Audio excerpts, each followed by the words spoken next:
Today I'll be teaching you guys how you guys can change your Roblox background. As you guys can see, my Roblox background is pretty different. Let me show you how you guys can achieve this. First, on your browser, you want to search for style custom theme for any website extension. Once you search for this, it's going to show you this option where it says stylish custom themes for any website. Click on it. Once you click on it, it's going to take you to this. Once you see this extension, click on install extension. Now, since I've already installed the extension, it's showing me this. But in your case, it's going to show you install. Click on install.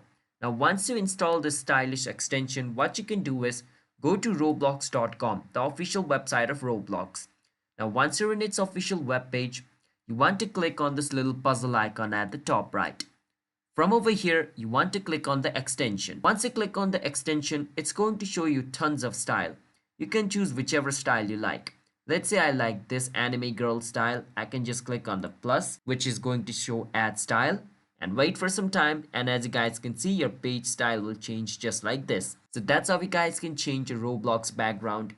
So if you guys found our video helpful, hit the subscribe to our channel, how to guide, and I'll see you guys next time.